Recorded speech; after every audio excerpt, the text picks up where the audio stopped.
राजधानी रांची से बड़ी खबर है। एटीएस की रिमांड में मयंक सिंह है। मयंक को अब एटीएस मुख्यालय लाया गया है।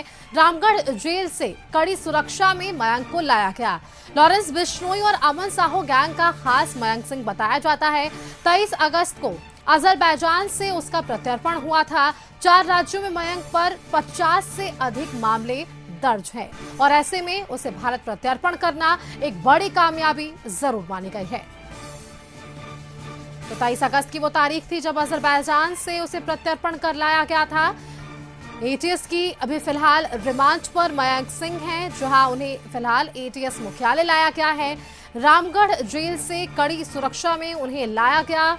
लॉरेंस बिश्नोई और अमन साहू, ये 2 ऐसे बड़े नाम जो गैंगस्टर्स की दुनिया में एक बड़ा नाम है और इनसे इनके करीबी होने का एक जो कह सकते हैं संदेह पुलिस को है और इसी के आधार पर पुलिस अब तहकीकात करती हुई नजर आएगी। कोशिश होगी अमन साहू गैंग, जो कि झारखंड में इस वक्त अपराध का पर्याय बना हुआ है, उस तक पहुंचने की, उसके गिरोह तक पहुंचने की। लॉरेंस बिश्नोई के नाम को हम सभी जानते हैं, किस तरह से बड़े बड़े आपराधिक नाम में उसका नाम हमेशा ही सामने आया है। तो अब ऐसे में मयंक सिंह की गिरफ्तारी, उसे प्रत्यर्पण कर भारत लाना कहीं ना कहीं एक बड़ी कामयाबी जरूर होगी। 23 अगस्त की वो तारीख थी जब अजरबैजान से उसका प्रत्यर्पण हुआ था। अगर बात विशेष तौर पर मयंक सिंह की करें तो लगभग ऐसे 4 राज्य हैं जहां 50 से अधिक मामले मयंक सिंह के खिलाफ दर्ज है। तो अपराध पर लगाम लगाने की एक बड़ी कोशिश जरूर है प्रशासन की तरफ से, जहां इनकी कमर तोड़ने की तैयारी पूरी कर ली गई है प्रशासन की तरफ से।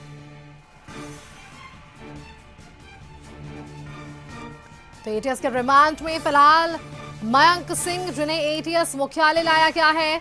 23 अगस्त को अजरबैजान से इनका प्रत्यर्पण हुआ था। 4 राज्यों में मयंक पर लगभग 50 से अधिक मामले दर्ज है और इन्हीं मामलों को लेकर अब ये जब पूछताछ होगी तो कई तार आपस में जुड़ते हुए नजर आ पाएंगे।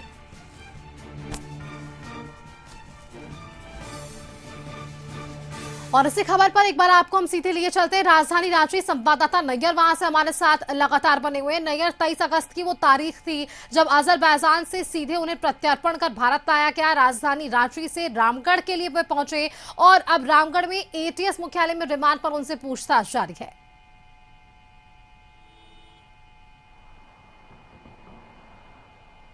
जी बिल्कुल सुष्मिता, देखिए अजरबैजान से लाने के बाद उसे रामगढ़ कोर्ट में प्रस्तुत किया गया और प्रस्तुत करने के बाद उसे जेल भेज दिया गया और वही एटीएस ने रिमांड की मांग की थी, जिसे 6 दिन की रिमांड मिल गई है। और अभी कुछ देर पहले ही जो मयंक सिंह है, रामगढ़ से एटीएस कार्यालय लाया गया है। आप देख सकते हैं तस्वीरों में, यह एटीएस कार्यालय है जहाँ मयंक सिंह को लाया गया है। हालांकि अंदर यहाँ किसी को जाने की अनुमति नहीं है और भारी सुरक्षा के बीच जो है एटीएस कार्यालय लाया गया है और लगभग 6 दिन तक यहाँ पूछताछ होगी। आपको बताता चलूँ सुष्मिता की जो पूछताछ में जो मेन चीज़ रहेगी वह कि जो अमन साहू जो इनकाउंटर में मारा गया था, उसके बाद जो उसके हथियार की तस्करी और जो फाइनेंशियल जो चीज़ें हैं, ये सब मयंक सिंह के हाथों में चला गया था। तो यानी कि कहाँ से हथियार सप्लाई होती थी और साथ ही साथ इसका जो फाइनेंशियल जो चीज़ें जो है, कहाँ से पैसा आता था और कहाँ कहाँ ये लोग पैसा इन्वेस्ट करते थे, तो ये सब की पूरी जो जानकारी है ये मयंक सिंह के पास है।